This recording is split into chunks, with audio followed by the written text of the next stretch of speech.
हर polling station का form 45 आपको दिखा सकते हैं। ये जो मेरे साथी यहां मौजूद हैं, मैं तो चाहता हूं कि हम मिलके order in the house, order इस तरह ना करें। सियासत अभी करें। आपके भी 6 मेंबरान ने बोलना है क्वेश्चन आवर के बाद। जमहूरी सफर नो क्रॉस में साथ चले, हम अपना सियासत को फाल करें, सदारा को फाल करें, चार्टर ऑफ डेमोक्रेसीज तय करें, मगर उससे पहले एक बुनियादी बात तय करना पड़ेगा जनाब स्पीकर, कि पाकिस्तान की सियासत में, पाकिस्तान की सियासत में क्या वो जो हारते हैं वो हार मानने के लिए तैयार है और जीत को कबूल करने के लिए तैयार है, या यही सियासत रहेगा कि मैं जीता तो वाह वाह, मैं हारा तो धांधली। अगर हमने जमहूरियत को आगे लेके बढ़ना है तो अवाम के फैसले पे भरोसा करना पड़ेगा, अवाम के फैसले पे एतमाद करना पड़ेगा।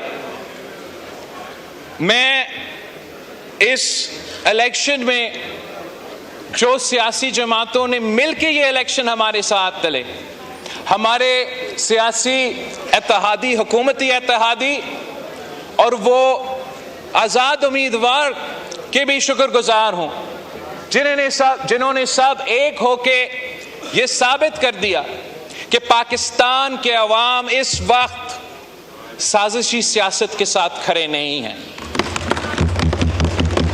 पाकिस्तान के अवाम इस वक्त गालम गलोच की सियासत के साथ खड़े नहीं हैं। पाकिस्तान के अवाम इस वक्त कैदी नंबर 804 के साथ खड़े नहीं हैं। जितने भी बाई इलेक्शंस हुए हैं जनाब स्पीकर, जितने भी बाई इलेक्शंस हुए हैं जनाब स्पीकर, तशरीफ रखें। जितने भी बाई इलेक्शंस हुए हैं जनाब speaker, order in the house, order in the house, उसमें ऑर्डर इन द हाउस, उसमें ये लोग हारते हैं और इत्तेहादी जमातें जीतते हैं। ये साबित करते हैं कि पाकिस्तान के अवाम इस वक्त कहां खड़े हैं और क्यों नहीं। जब कल रात जो पूरे पाकिस्तान ने एक बयान पढ़ा है कैदी नंबर 804 का, और उस बयान में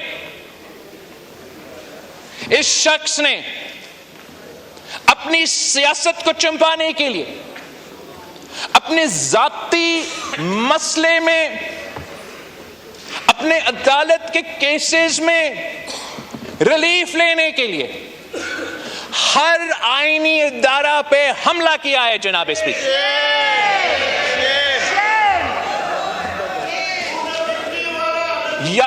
मैं तजवीज कर देता हूं तरीके इंसाफ को कि इसको आप तहकीकात करें कि क्या ये वाकई खान साहब का स्टेटमेंट था या नहीं।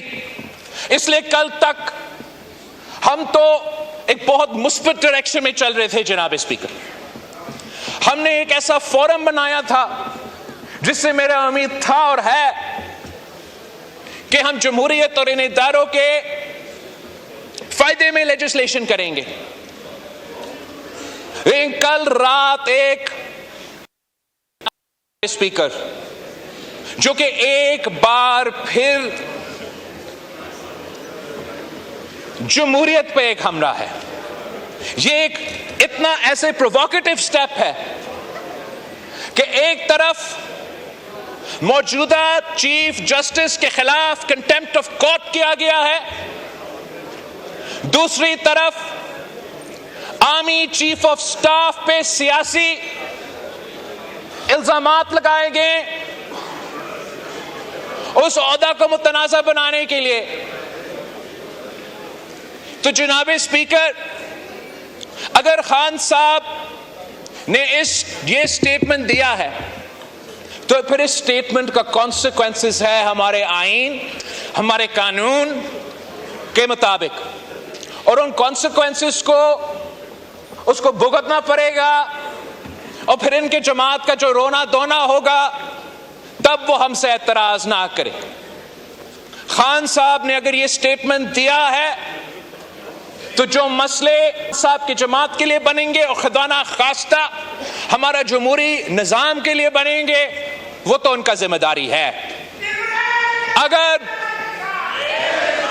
ये स्टेटमेंट खान साहब ने नहीं दिया, अगर खान साहब ने ये स्टेटमेंट नहीं दिया तो अब फौरी कायदे हिज़्ब इख्तिलाफ या उनके पार्टी का चेयरमैन एक्सप्लेनेशन दे कि ये ट्विटर अकाउंट अली अमीन साहब चला रहा था, मरवत साहब चला रहा था। इनसे पूछे, खान साहब का इससे कोई वास्ता नहीं है। ये क्लैरिफिकेशन देना बहुत ही जरूरी है जनाब स्पीकर। ये जो इल्जामात कर लगे हैं, this is a pattern of an exercise that has been going on since the days of the no confidence motion जनाब स्पीकर। तब से जब हमने एक आईनी जमहूरी कदम उठाने की कोशिश किया कि हम वजीर आजम को ना किसी अदालत के फैसले से, ना किसी और अदारा के फैसले से, हम इसी हाउस का वोट के अदम एतमाद से घर भेजना चाहते हैं। उसी वक्त जनाब स्पीकर, कुछ इंडिविजुअल्स तो हमारे एस्टैब्लिशमेंट के इदारे में मौजूद थे और कुछ इंडिविजुअल्स जो इस सियासी जमात से ताल्लुक रखते हैं, उन्होंने मिलकर एक साजिश शुरू किया। और वो साजिश एक ऑनगोइंग कू अटेम्प्ट था जनाब स्पीकर। उस कू अटेम्प्ट का पहला हमला हमारे अदम एतमाद को आर्टिकल 5 की बुनियाद पे रद्द करना, कॉन्स्टिट्यूशन का तोड़ना। उस कू अटेम्प्ट का दूसरा हमला जबरदस्ती किसी न किसी तरीके से आर्मी चीफ के अपॉइंटमेंट से पहले इलेक्शंस करवा दो। उस ऑनगोइंग कू का तीसरा हमला कि किसी न किसी तरीके से इस अपॉइंटमेंट का प्रोसेस का मुतनाजा करवा दे। एक कोऑर्डिनेटेड एफर्ट के मुताबिक जनाब स्पीकर, मीडिया एंकर्स को लॉन्च किए गए, सियासतदान को लॉन्च किए गए और अपना ही आर्मी चीफ के खिलाफ एक साजिश जारी था कि जो भी हो, ये शख्स जिसके बारे में कहा जाता है कि जब वो इंटेलिजेंस चीफ था उसने खान साहब का करप्शन पकड़ा था, जब वो इंटेलिजेंस चीफ था उसने वो करप्शन के सबूत खान साहब के सामने रखा कि आप एहतसाब की बात करते हो, आप इंसाफ की बात करते हो, आप इस पे एक्शन ले। इसके बजाय कि उस करप्शन पे एक्शन लिया जाए, उसने वो इंटेलिजेंस चीफ को हटा दिया जनाब स्पीकर। फिर उसने मिलके उसी अदारे के अहम शख्सियात के साथ मिलके ये साजिश करने की कोशिश की कि इस आईनी प्रोसेस को सैबोटाज करे। और ये साजिश वहां रुकता नहीं है जनाब स्पीकर। मैं उससे टाइम से पहले बात नहीं करना चाहूंगा। मैं हुकूमत का वजीर नहीं हूं, मुझे डिटेल शायद नहीं पता होगा, लेकिन जिस तरीके से इस वक्त तहकीकात चल रहा है, ये जो इनका फॉर्म 45, फॉर्म 47 का प्रोपेगेंडा है जनाब स्पीकर, इस पे भी एक बहुत बड़ा कहानी सामने आने वाला है। कुछ वो साजिश जिसने पहले अदम एतमाद को रोकना था, फिर चीफ का अपॉइंटमेंट को रोकना था, उस साजिश ने इस इलेक्शंस को भी डिस्टर्ब करने थे जनाब स्पीकर। और जब वो सबूत सामने आएगा तो ना ये अपने मुंह अवाम में दिखा सकेंगे, ना कोई और अपने मुंह अवाम में दिखा सकेंगे। उनको आईन और कानून के मुताबिक जवाब देना पड़ेगा। मैं एक बार फिर इस बात पे जोर देता हूं कि जब भी जमहूरी जमातें जमहूरियत की तरफ एक कदम आगे बढ़ते हैं तो सोचना चाहिए कि ऐसे एक्सट्रीम पॉइंट, एक्सट्रीम बयान, एक्सट्रीम मौकिफ क्यों और कैसे लिया जाता है। यह सवाल हुकूमत और इत्तेहादी जमातों को अपने आप से भी पूछना चाहिए।